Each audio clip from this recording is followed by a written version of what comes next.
All right, everybody, I'm back again with another review. This is the Bay Area's only toy reviewer, Carl, and I am here today to review DC Collectibles designer creation, Nightwing. So, a little backstory about this guy. He was Batman's apprentice when he was younger. This is Dick Grayson. He was formerly known as Robin. He split off from Batman at an early age to join the Teen Titans. Then later on, which later on turned into the Titans. And then he adapted the persona of Nightwing. Ended up becoming a vigilante hero in the adjacent city to Gotham City, Bloodhaven. So, with all of that out of the way, let me just say that I am filling in a few gaps for those of you, for the rare few of you who've never actually seen Nightwing. Nightwing is one of those characters that he's in the Batman universe. I've said this before, I'm not really a Batman fan per se. I do like a lot of the auxiliary characters that are around and adjacent to Batman, just not so much Batman himself. I know that I've had a lot of vitriol in previous videos about all the Batman marks out there, and allow me to clarify a little bit with my stance on Batman. I'm not anti-Batman. You know, what you're into is what you're into. But it's just, there's a lot of Batman fans out there that weren't Batman fans like before Christopher Nolan's Batman came out, and now all of a sudden they're just coming out of the woodworks. It's not a problem, but it's like, come on, man. Like, come on. But whatever, I digress. This is Nightwing. I dig Nightwing.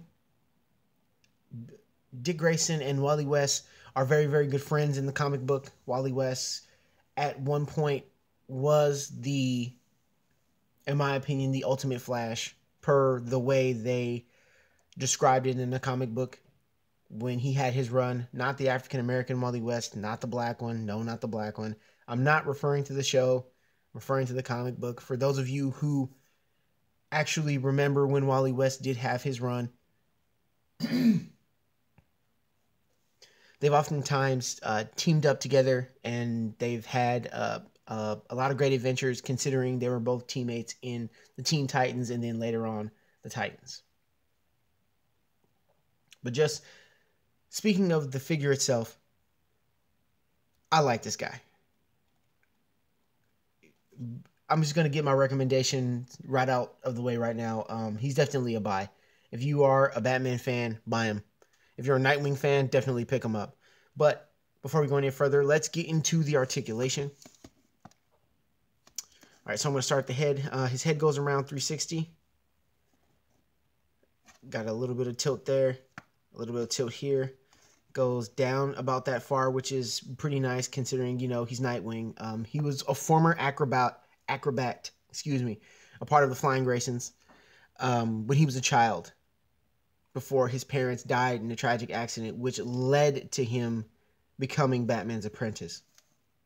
So it works for him looking down at a perch. You know what I mean? It goes up to about there, which just has him looking straight. It doesn't go up to any extreme, but it does get him to look straight, which is fine. Mask looks good. His hair looks good. His hair is sculpted. His hair looks nice. His face looks good. It's just there's a lot of detail. Like in his lips, you can't tell because there's light here. Yeah, there we go. Let's see if this will focus. But you can tell there's like a tonal change between his skin tone and his lips, which is very nice. It looks good. You can tell they put a lot of care into this sculpt. With this video, I wanted to really put emphasis on the fact that one of the reasons why I like DC so much, or should I say the DC collectibles, the toy line, so much, is because they're vastly different. You have Marvel Legends, they oftentimes will use the same mold for multiple characters, where DC, you will get a lot of different molds, you'll get a lot of different ideas. They try a lot of different things. They try a lot of different and new things. Sometimes they hit, sometimes they don't. It's a gift and it's also a curse. Now, what I mean when I say that is because there's so many sculpts, if you say, oh, the Nightwing toy, well, there's been like 8 of them. So which one are you talking about? That's the only really downside, but I do enjoy the fact that they do give you a lot of variety. So if you don't like this guy, for whatever your reason is, you don't like this guy, you can pick another Nightwing.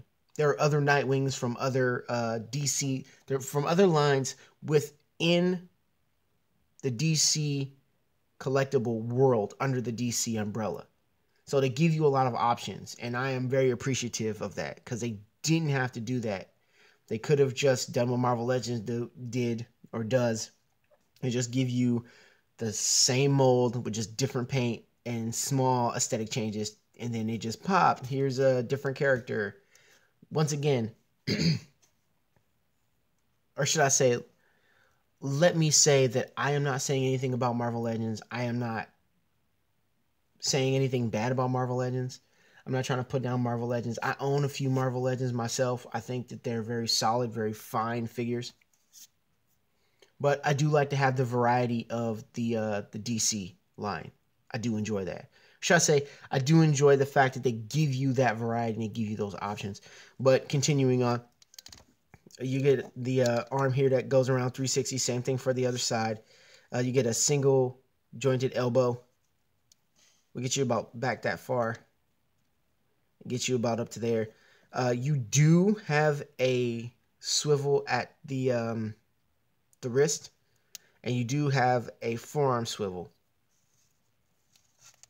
Quickly going to the body, you do have an abdominal hinge that gets you to about there and gets you back to about there. So it doesn't really give you too much range of motion, which is okay. That's fine. You get a waist swivel that looks okay from here, but then you turn and like the integrity of the sculpt gets a little messed up.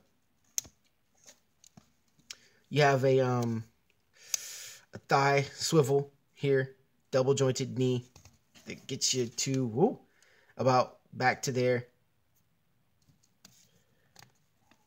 and it goes forward about that much